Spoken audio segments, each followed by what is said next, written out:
Can someone get me in a room with Ryan Coogler? Because I just want to say thank you.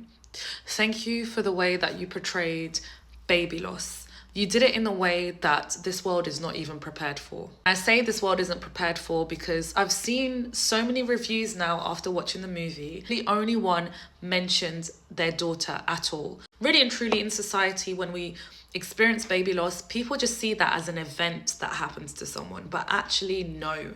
When you lose a child, that is your whole entire life. It changes everything about you. It changes who you are as a person. It changes your relationship with yourself. It changes your relationship with others. It changes your relationship with your partner.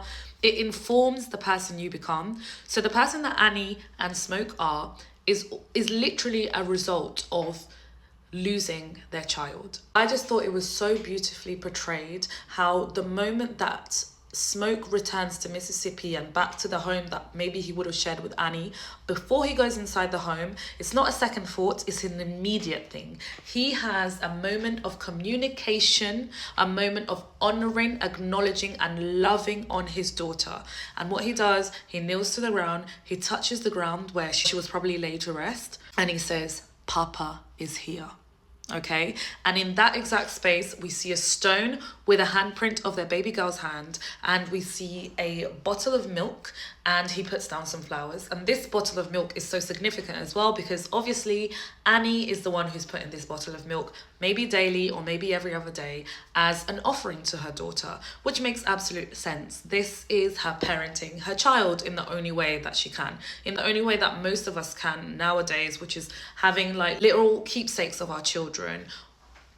I mean, the whole reason why I have these butterflies is Myla. I've got her handprint here. Like, this is how we parent our children. These practices of honoring your relatives, your loved ones, your ancestors is something that would have been done very heavily in West Africa way before colonialism came around.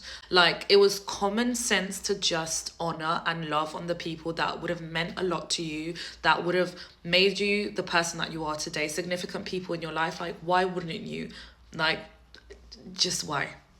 Now, as we move further along in the movie, there is a specific moment where they mention their daughter again. So Remick, the vampire, he's already pretty much sucked most of the people's blood who were at the juke joint, and those people are already outside of the juke joint. But for those who are remaining inside, there's about 6 to 9 people left. And there's a moment where they have this interaction at the door where Remick is trying to get them to invite him in. And to each person, he's got something that he can use to manipulate them to say, "Come in." So with Slim, it's his freedom. He's like toying this idea where you're really going to be free, you're going to live forever. This freedom that you have, you know it's not freedom, which is true. Back in the 1930s, as a black man, a black woman, if you're a free black man or a free black woman, you're not truly free. Like, you're only one step away from being unalived or put in prison for whatever reason. So that was Slim's motivator. For Smoke, his motivation was, well, your brother is already turned into a vampire. Why wouldn't you want to join him? You two can have all the power you want. You can own as much as you want, and you can be even more powerful than the KKK. And the only person there who keeps saying, shut the door, don't listen, is Annie. Annie is so empowered in her spirituality that she already knows who she's dealing with. She knows that whatever this vampire is dangling in front of you is nothing but lies and actually is the end of you. So do not listen to him.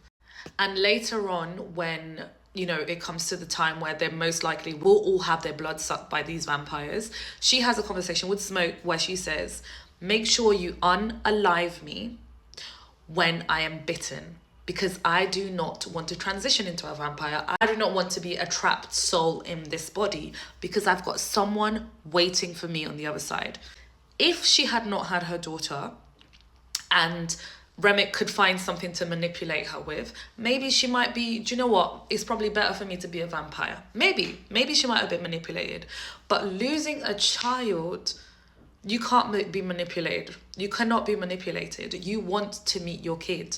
And let me tell you, when you experience a stillbirth, in that exact moment, you yourself, you want to be unalived. Like, you do not fear anymore. I personally I am unafraid. When the time comes for me to go, I'll happily go. Do you understand? And so for her to say that, she's ready to meet her daughter. She's lived however long she's lived without her. Now it's time for her to go. So make sure you let me go. Like, it would be absolute torture to have to stay a trapped soul and live in this life forever and ever and ever and never get to meet my daughter. Smoke realizes that, understands that, and he honors that. And he himself realizes that that's more motivation for him than him wanting to be with his brother and owning as many juke joints or having as much power as he wants. So their daughter saved their soul, saved them literally. But honestly, this movie, incredible, incredible. And like the end scene when Annie had already been unalived and then Smoke is almost crossing that line. He sees Annie and their daughter, and Annie is nursing their daughter. Oh my days. I cried and cried and cried because I was like, oh, I understand what that is like to feel that. I understand that longing for that. And now she's finally there. Just Ryan Coogler, thank you so much. Like, thank you.